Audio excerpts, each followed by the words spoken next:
Kalau di video sebelumnya kita udah bahas Python untuk membuat aplikasi kasir sederhana, nah sekarang kita bahas lagi ternyata Python itu nggak cuma berhenti di situ loh.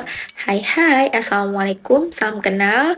Saya Tin Salwa dengan NIM 230212118. Video kali ini berisi tentang proyek ujian akhir semester saya pada mata kuliah pemrograman dan pengembangan aplikasi desktop. Nah, hari ini kita bahas bagaimana sih cara membuat sistem manajemen perpustakaan. Kalau kasir kemarin fokusnya pada data barang, sekarang perpustakaan fokusnya otomatis pada buku, anggota, dan peminjaman. Oke, menariknya lagi, di sini juga pakai database SQLite, jadi walaupun program itu ditutup, datanya tetap tersimpan permanen di database-nya seperti itu. Maka filenya di sini saya buat ada perpustakaan.db dan perpustakaan.py extension Python ya.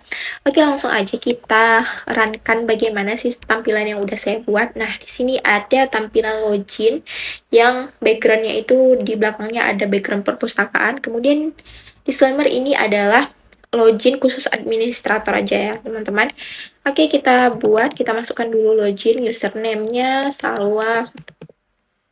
Oke, masuk login. Nah, setelah masuk login, halaman dashboard-nya itu berisi kelola buku, anggota, dan pinjaman. Nah, di sini juga ada tampilan kayak semacam preview gitu, total bukunya ada berapa, total anggotanya berapa, kemudian ada total peminjamannya berapa. Jadi sebelum admin masuk ke masing-masing data tersebut, dia bisa melihat berapa data secara keseluruhannya. Nah, kita langsung aja masuk ke kelola buku. Di sini informasi input bukunya itu berisi judul buku, tahun, penulis, dan stok. Saya di sini kita buat bisnis digital, tahunnya 2023. Kemudian penulisnya di sini kita buat stoknya. Oke, kita tambah, maka dia keluar show info buku berhasil ditambah, seperti itu. Kalau misalnya kita mau hapus nih, kita tinggal klik salah satu datanya, kemudian klik hapus. Nah, gimana kalau kita misalnya mau edit? Sini kita klik lagi, edit, kemudian di sini misalnya 2000, tahunnya kita ubah ya. Nah, seperti ini. Kemudian klik edit lagi. Nah, data buku berhasil diubah seperti itu. Kita kembali lagi ke kelola anggota. Nah, di sini informasi anggota itu berisi nama, alamat, dan telepon. Langsung aja kita masukkan teleponnya. Oke, tambah. Sebenarnya sistem CRUD-nya itu sama ya. Nah, di sini saya menambahkan ada fitur pencarian seperti itu. Jadi, misalnya kalau datanya udah beribu nih, dan perlu data itu secara mendesak, nggak mungkin kan kita scroll satu-satu, itu bisa memakan waktu yang banyak, seperti itu. Nah, kita tinggal cari aja di sini siapa namanya, kita cari. Nah, kemudian langsung keluar infonya dengan cepat, seperti itu. Nah, bagaimana dengan kelola peminjaman? Nah, di sini saya membuat ID buku. Kenapa nggak judul buku? Karena kalau judul buku tuh mungkin nanti ada yang sama judulnya, jadi nggak spesifik seperti itu. Jadi nggak primary key, nggak sesuatu yang unik gitu. Nah, sedangkan untuk peminjaman, datanya tuh harus detail seperti itu. Nah, kita tulis saja tanggalnya, misalnya bulan ini. Nah, kita isi, kemudian kita tambah. Oke, data berhasil ditambah. Nah, kalau kita mau hapus, ya hapus seperti ini. Ya, seperti tadi juga caranya.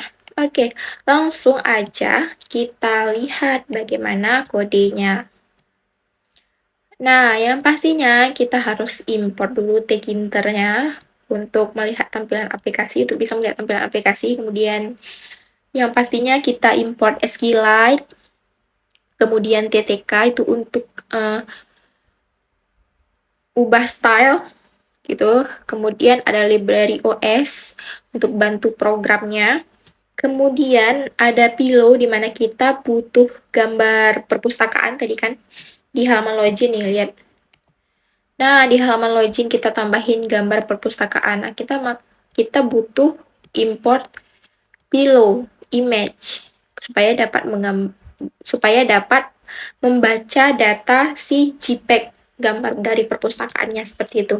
Nah, untuk database-nya sendiri kita buat di sini db name perpustakaan.db supaya dia bisa membaca di mana dia bisa memasukkan database-nya seperti itu. Nah, kita buat dulu tabel user, buku, anggota, dan pinjaman dengan cara create table. Nah, kemudian nanti kita commit, maka dia print database berhasil terhubung, maka dia akan langsung terhubung ke file perpustakaan.db. Kemudian kita buat window login, di mana di sini windownya tuh class login tk.tk. Kenapa tk.tk? Karena dia merupakan window utama. Jadi nanti kan ada beberapa window tuh yang muncul.